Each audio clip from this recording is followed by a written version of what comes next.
네, 일주일 내내 비구름으로 가득했다가 이렇게 맑고 청명한 하늘을 볼 수 있어서 참 감사한 주일 아침입니다. 네, 언제 끝날지 모르는 어두운 인생의 그림자들이 끊임없이 우리를 괴롭히지만 하늘은 언제나 열려 있음을 믿고 주일 아침 한 사람의 신실한 예배자로 이 자리에 계신 우리 사랑하는 그린빌 가족들에게 하나님께서 은혜를 주셔서 기도에 응답이 있고 또 삶에 감사가 계속되는 축복이 있기를 간절히 기원합니다. 창세기부터 요한계시록까지 말씀 대장정, 오늘은 다니엘서 말씀입니다. 성경에 나오는 수많은 인물들 중에서 거의 약점을 발견할 수 없는, 그러니까 인간적으로는 약간 질투가 날 만큼 자신의 인생을 아주 멋지게 신실하게 채운 인물입니다. 세상적으로도 머나먼 이국 땅에 포로로 끌려와서 자수성가하여서 세 개의 나라에서 세 명의 왕 밑에서 총리를 하였던 아주 입지전적인 인물입니다. 그래서 특별히 우리처럼 미국에서 이민자로 살아가는 가정에서 아들의 이름을 정할 때 다니엘, 미국 발음으로 데니얼, 이거 가장 인기가 많은 그런 이름 중에 하나입니다. 내 아들이 다니엘처럼 영적으로 그렇게 하나님 안에서 신실하게 또 세상적으로도 영향력을 끼치고 싶은 인물로 성장하기를 바라기 때문입니다. 다니엘서는 1장부터 6장까지는 그 나라를 잃은 다니엘이 겪었던 시련과 이를 믿음으로 극복하는 이야기들이 실려 있습니다. 그리고 7장부터 12장까지는 다니엘이 본 환상들이 소개되는데 이 환상들이 앞으로 있게 될 세계의 열강들의 그런 변화들을 보여줍니다. 그래서 묵시 문학으로 다니엘서는 또 굉장히 중요한 가치가 있습니다. 우리 하나님을 믿지 않는 사람들과 이렇게 만나서 이야기하다 보면 안 믿는 사람들에게는 굉장히 복잡하고 어려운 문제인데 우리 그리스도인들에게는 아주 간단한 것들이 있습니다. 또 반대로 안 믿는 사람들에게는 이게 굉장히 쉽고 하나도 어렵지 않은 문제인데 그리스도인들에게는 이게 굉장히 복잡하고 어려운 그런 것들이 있습니다. 아마 어떤 인생의 어떤 기준이 다르고 가치관이 다르기 때문일 것입니다. 그리고 그 기준과 가치관의 차이는 결국은 하나님을 인정하느냐, 그렇지 않느냐 이렇게 나뉘어질 것 같습니다. 다니엘은 우리가 잘 아는 대로 포로로 끌려온 그 소년 시절부터 하나님을 포기하면 이렇게 쉽게 갈 수 있는 길을 거절했습니다. 굉장히 어렵게 살기로 작정한 것만 같습니다. 뜻을 정하고 마음을 허탄한 데 두지 아니하고 쉽게 갈 수 있는 길을 아주 어렵게 천천히 갔습니다. 무엇이 하나님께서 원하시는 길인지를 발견하기 위해 애를 썼습니다. 그에게 중요한 것은 어떤 세상적인 성공이나 행복이 아니었습니다.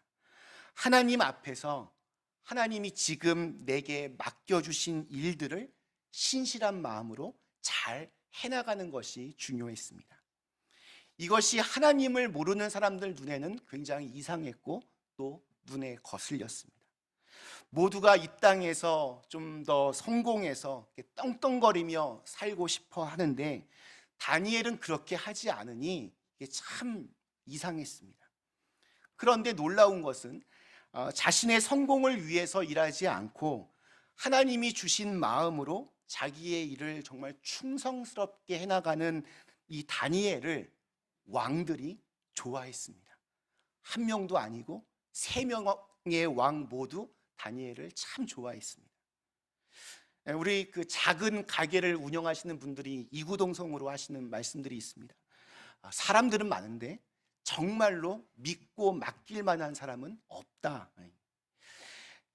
작은 가게도 그 정도인데 나라를 운영하는 사람의 입장에서 자기의 이익에 따라 움직이지 않는 다니엘을 사랑하는 건 이건 너무나 당연한 일일 것입니다. 다니엘서 5장의 마지막은 남유다를 멸망시키고 세계를 호령하던 바벨론 제국이 무너지고 이제 바사, 메대 이런 제국들이 역사의 전면에 등장하는 장면으로 마무리가 됩니다. 이 세상에는 영원한 것이 없습니다. 도저히 망할 것 같지 않았던 막강했던 바벨론 제국이 사라지고 새로운 제국, 새로운 왕이 등장합니다.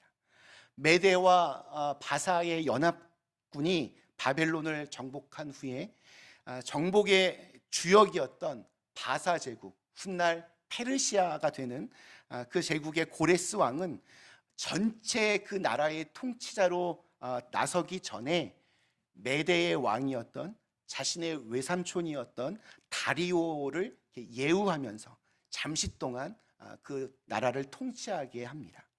이 다리오 왕이 나라를 정비하면서 방백 120명을 세워 다스리게 하면서 그 120명의 우두머리로 총리 3명을 세웠는데 그 중에 하나가 다니엘이었습니다. 이미 당시에 다니엘의 나이는 85살 정도로 그렇게 추정이 됩니다.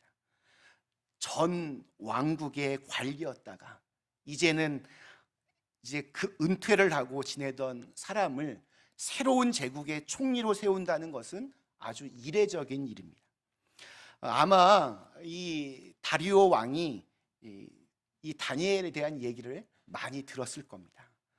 정말 공평하고 충성스러운 인물이고 나라를 정말 잘 관리하는 그러한 인물이라는 소문을 듣고 그를 이렇게 중용한 것으로 여겨집니다. 3절과 4절에서 다니엘이 어떤 관리였는지 이렇게 성경은 소개하고 있습니다. 다니엘은 마음이 민첩하여 총리들과 고관들 위에 뛰어남으로 왕이 그를 세워 전국을 다스리게 하고자 한지라. 이에 총리들과 고관들이 국사에 대하여 다니엘을 고발할 근거를 찾고자 하였으나 아무 근거, 아무 허물도 찾지 못하였으니 이는 그가 충성되어 아무 그릇됨도 없고 아무 허물도 없음이었더라. 대개 이제 한 나라가 망하고 새로운 나라가 이제 세워지면 나름대로 거기에 기여했던 사람들이 중요한 보직들을 차지하게 됩니다. 뭐 개국공신 뭐 이렇게 부르기도 하는데 우리 대통령 선거만 해도 대통령으로 당선이 되면 선거에 얼마나 이렇게 그 결과에 영향을 끼쳤는지에 따라서 여러 이렇게 인물들을 자리에 배치를 합니다. 그러니까 일종의 기브 앤 테이크입니다. 결국은 나라를 위한 인선이 아니라 이렇게 보상을 위한 그렇게 인선이 되는 경우가 많습니다. 물론 나라를 위해서도 이렇게 몸 바쳐 헌신한다면 좋은 일이지만 많은 경우 자신이 세운 공에 대한 대가를 받기를 원하거나 내가 어떻게 세운 나라인데 하면서 자기 마음대로 그 나라를 주무르려고 하는 욕심들이 생기기 쉽습니다. 아마 다리오 왕도 이런 고민이 있었던 것 같습니다. 많은 개국 공신들에게 중요 직책을 이렇게 맡기지만 왕은 나름대로의 통치 원리를 가지고 나라를 이렇게 잘 셋업시킬 인물을 원했던 것 같습니다. 그래서 그들을 견제할 만한 정말 공정하고 충성스러운 총리가 필요했고 그 적임자로 다니엘을 세운 것입니다. 다니엘은 이미 전 바벨론 제국에서 그 청렴함이 검증되었고 또 경험도 풍부했습니다. 우리 미국에 가장 아시아인들이 진입하기 어려운 장벽이 정치의 영역이라는 말 참 많이 합니다. 그래서 아시아인들 공부 잘하고 똑똑하니까 뭐 의사 돼서 돈 많이 벌어라, 로여 돼서 돈 많이 벌어라 이렇게 말은 하지만 정치의 영역으로 갈 때는 굉장한 차별과 장벽이 참 높다라고 합니다. 만약에 아시아인 뭐 총리가 들어선다면, 아시아 대통령이 들어선다면 그것은 정말 이 미국 역사에서도 굉장히 놀라운 큰 역사의 진보 중에 하나일 겁니다. 3명의 총리 중에 2명은 메대와 바사의 사람들이었겠지만 1명은 전 바벨론 제국, 더 거슬러 올라가면 포로로 끌려왔던 이스라엘 사람. 2명이 보기에 이 다니엘이 얼마나 눈에 가시였겠습니까? 또 그 밑에 있던 120명의 그 방백들도 다니엘이 얼마나 좀 싫었겠습니까? 다니엘이 정직과 공평으로 충성스럽게 나라를 관리하자, 자기의 총리로서의 역할을 감당하자 주변 사람들이 또한 불편해지기 시작합니다. 저 사람 정말 너무 훌륭하다. 정말 저렇게 해야지. 이렇게 좀 도전을 받으면 좋겠지만 세상은 그렇지가 않습니다. 누군가 정직하면 그동안 정직하지 못했던 사람들의 모든 면들이 낱낱이 드러납니다. 누군가 열심히 일하는 사람이 있으면 적당하게 일했던 사람들의 그 모습들이 다 드러나게 됩니다. 어느 회사가 정직하게 세금을 신고하고 납부하게 되면 비슷한 규모의 다른 회사들이 그런 편법들이 다 드러나게 마련입니다. 그래서 정직하게 세금을 내면 주변 그 회사들도 싫어할 뿐만이 아니라 세무서도 굉장히 싫어한다고 합니다. 그동안 이들의 편법을 눈감아 주면서 적당한 대가를 받아왔는데 자신들의 비리도 드러날 수 있기 때문이라고 합니다. 조사하면 다 나와, 이런 말이 있습니다. 오늘날 같이 정보화된 시대에는 정말 조사하면 다 나옵니다.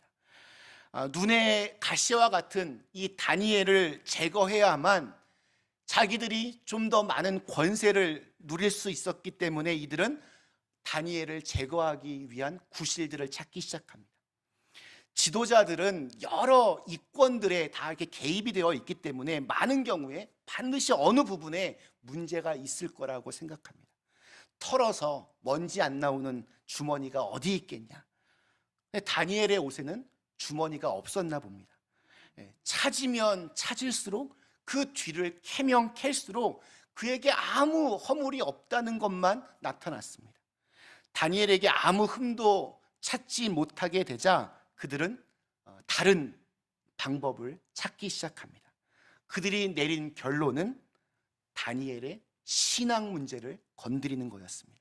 우리 7절 말씀, 나라의 모든 총리와 지사와 총독과 법관과 관원이 의논하고 왕에게 한 법률을 세우며 한 금령을 정하실 것을 구하나이다. 왕이여, 그것은 곧 이제부터 30일 동안에 누구든지 왕 외에 어떤 신에게나 사람에게 무엇을 구하면 사자굴에 던져 넣기로 한 것이니이다.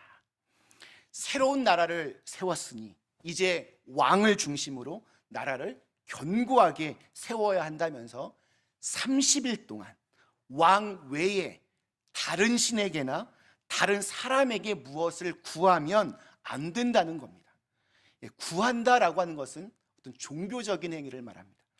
다니엘을 겨냥한 올무가 쳐진 것입니다.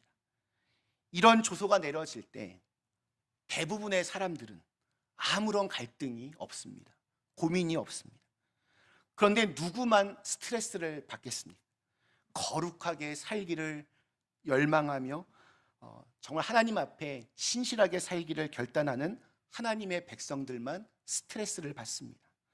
왕 외에 아무에게도 절하지 말라는 것. 보통의 사람들은 그게 무슨 중요한 일이냐고, 그까지 30일 아무런 문제 없이 그냥 지나가면 된다라고 생각합니다. 그런데 다니엘에게는 이게 너무나 큰 문제가 됩니다. 세상 사람들은 이것은 그냥 관례이고 어쩔 수 없는 것이라고 치부하지만 그것이 하나님의 법칙에 어긋나면 성도들에게는 큰 문제가 되는 법입니다. 우리 한국의 기독교는 굉장히 씻을 수 없는 오명이 있습니다.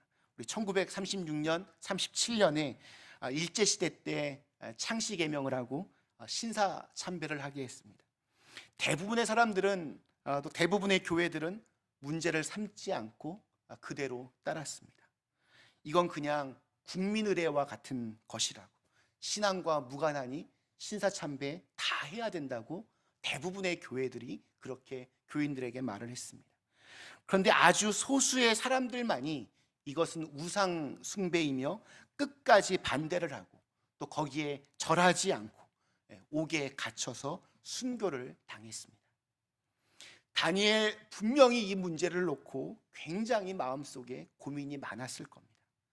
그런데 다니엘의 결론이 여러분 무엇입니까? 10절이 이렇게 말하고 있습니다. 다니엘이 이 조서에 왕의 도장이 찍힌 것을 알고도 자기 집에 돌아가서는 윗방에 올라가 예루살렘으로 향한 창문을 열고 전에 하던 대로 하루에 3번씩 무릎을 꿇고 기도하며 그의 하나님께 감사하였더라. 놀랍게도 그는 평소에 하던 대로 하루에 3번씩 창문을 열어서 무릎을 꿇고 하나님께 기도했습니다. 더욱 놀라운 것은 그의 기도의 내용입니다. 자기를 모함하는 그 사람들에게 벌을 내려달라고 기도하지 않았습니다. 무슨 기도를 합니까? 감사의 기도를 합니다. 그러니까 다니엘의 기도는 감사의 기도였습니다. 지금 자칫 잘못하면 사자굴에 던져져서 찢겨지고 처참하게 죽을 수 있는 그 순간에 하나님께 감사의 기도를 드리는 것입니다. 지금 이 순간은 마음속에 분노와 불평과 원망과 두려움이 가득 차서 정말 기도조차 나오지 않을 그러한 상황이었습니다. 그런데 바로 그런 때에 다니엘은 여전히 감사의 기도를 드리고 있습니다.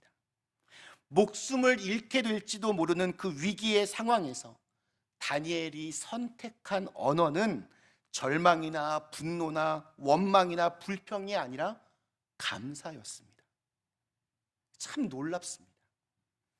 어떤 사람들은 이렇게 말합니다. 겨울은 눈이 있어서 좋고, 봄은 만물이 소생해서 좋고, 여름은 초목이 우거져서 좋고, 가을은 열매를 맺으니 좋다. 똑같은 것을 보면서 또 그 옆에 있는 사람은 이렇게 말합니다. 겨울은 추워서 싫고, 봄은 알러지가 많아서 싫고, 여름은 더워서 싫고, 가을은 외로워서 싫다. 이런 사람은 겨울에는 여름을 생각하고 여름에는 겨울을 생각하니까 감사하고 행복할 틈이 없습니다. 아침에 일어나서 잘 잤다, 새날을 주셔서 하나님 참 감사합니다, 이렇게 시작하는 사람은 행복의 출발선에서 하루를 시작하는 사람이지만 죽겠네, 또 지겨운 하루가 또 시작이네, 이렇게 몸부림치는 사람은 그 시작부터 불행의 출발선에서 시작하는 것입니다. 다른 음식들도 그렇지만 특히 똥파리들이 가장 많이 몰려드는 곳은 어디입니까? 썩은 음식입니다. 여러분, 쓰레기통에 파리들이 많이 달려듭니다. 그러니까 여러분, 파리를 잡으려고만 애쓰지 말아야 되고 썩은 것을 먼저 치워야 됩니다. 내 안에 불평, 불만, 분노, 원망, 좌절, 두려움을 먼저 치우면 그때부터는 똥파리가 접근할 수 없는 토양이 됩니다. 절망적인 상황이 닥칠 때 하나님께 감사하는 것은 내 안에 썩은 쓰레기들을 치워버리고 내 마음의 토양을 바꾸는 일입니다. 이렇게 우리의 마음의 토양을 바꿀 때 그때 삽니다. 생각의 토양을 옥토로 바꾸어야 30배, 60배, 100배의 열매를 맺을 수 있습니다. 그렇게 그 토양을 바꿀 수 있는 가장 좋은 길이 바로 감사 기도입니다. 감사 기도는 마귀의 견고한 진을 파하는 가장 강력한 무기이며 하나님의 나라를 내 삶에 이루어내는 놀라운 능력이 됩니다. 중국 내지 선교회 소속의 헨리 프로스트라는 미국인 선교사님이 오랫동안 척박한 중국 땅에서 선교를 했습니다. 그는 열심히 선교 사역을 했는데 갑자기 고향에서 슬픈 소식이 전해졌습니다. 그의 영혼에 검은 그림자가 드리워졌고 아무리 기도해도 그 흑암의 그림자가 사라지지를 않았습니다.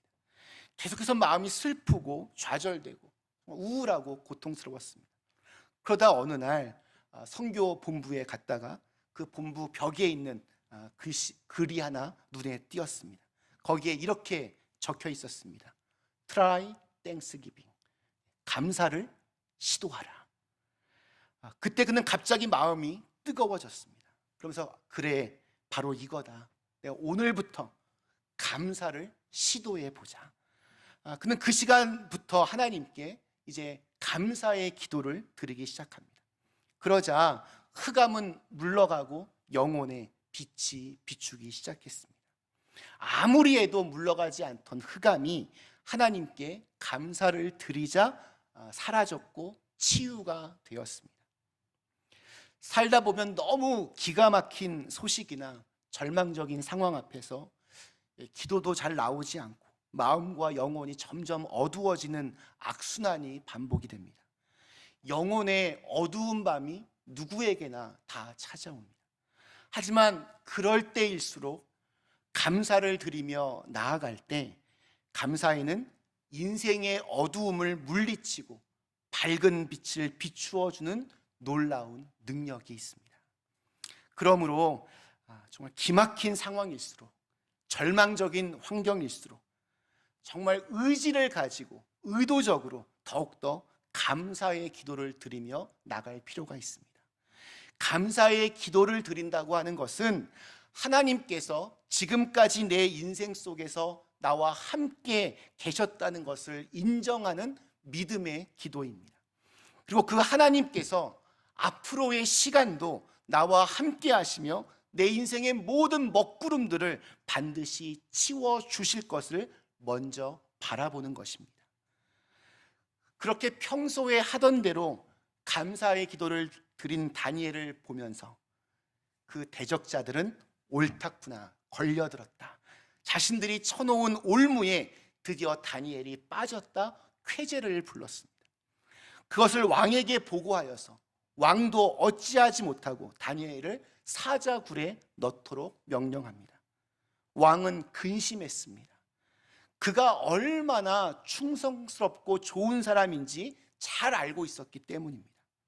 사자굴에 다니엘을 던져놓고 왕은 밤새도록 금식을 하다가 다음날 아침 일찍이 사자굴에 가서 다니엘에게 이렇게 외칩니다. 20절 말씀 보면 다니엘이 든 굴에 가까이 이르러서 슬피 소리질러 다니엘에게 묻되 살아계시는 하나님의 종 다니엘아, 네가 항상 섬기는 내 하나님이 사자들에게서 능히 너를 구원하셨느냐.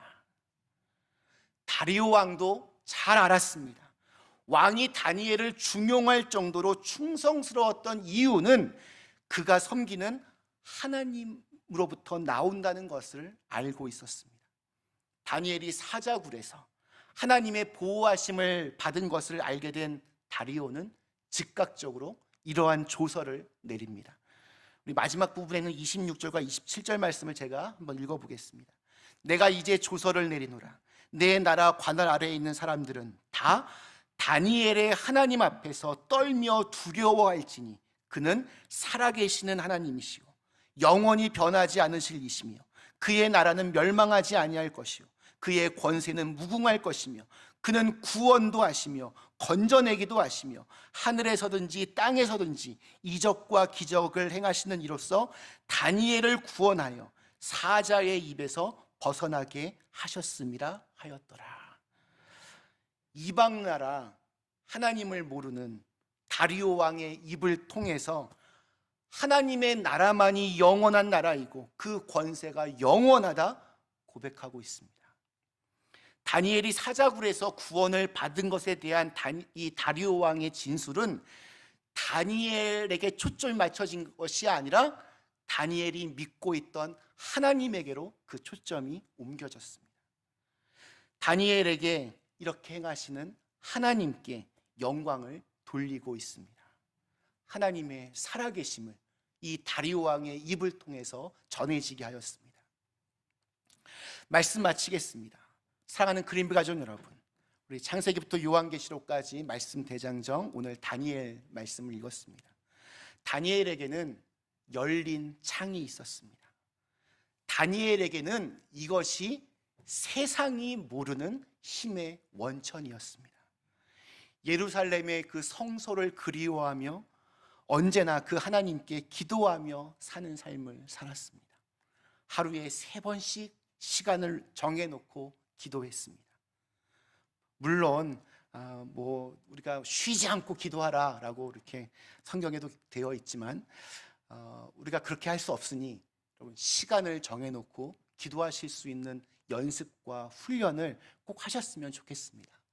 그래서 우리 인생에서 맞이하게 되는 영혼의 먹구름의 그 순간에 평소에 하던 대로 그렇게 하나님께 기도하실 수 있었으면 좋겠습니다.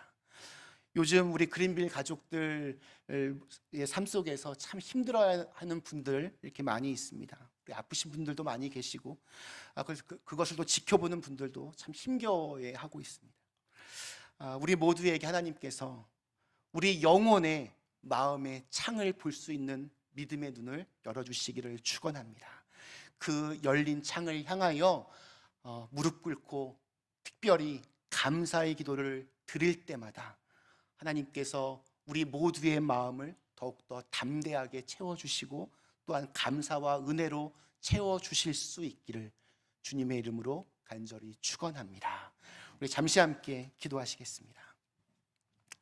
우리 주신 말씀을 생각하시며 하나님, 다니엘은 자기가 지금 죽을 수 있는 상황에서 평소에 하던 대로 창문을 열고 그 밑에서 하나님께 감사의 기도를 드렸습니다. 오늘날 참 살기가 만만하지 않고 참 어렵고 힘겨운 시간들을 통과하고 있는 분들도 참 많이 있습니다.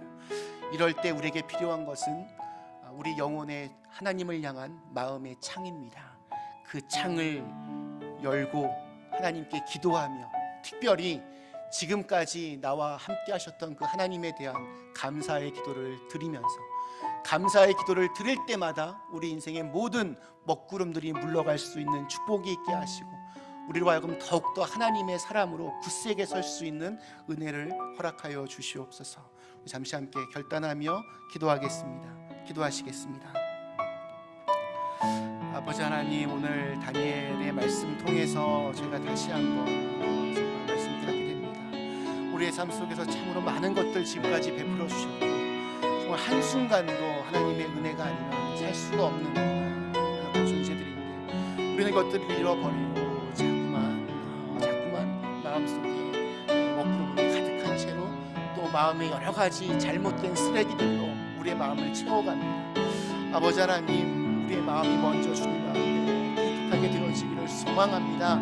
그럴 때 정말 감사가 가장 필요합니다. 저희의 인생은 하나님을 향한 감사의 기도로 풀어갈 수 있게 도와주시고 시작할 수 있게 도와주시고 마무리할 수 있게 하여 주시옵소서. 아버지 하나님 도와주시옵소서.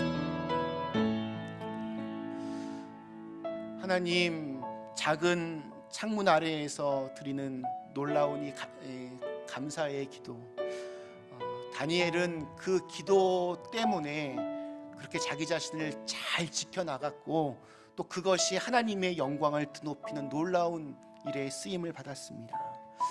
하나님, 저희들도 정말 힘들고 어려운 순간마다 우리 영혼의 마음의 작은 창을 볼 수 있게 하시고 그 밑에서 기도하며 우리의 모든 무거운 짐들 다 십자가 밑에 내려놓고 감사로 시작해서 감사로 마칠 수 있는 기도가 되게 하여 주시옵소서.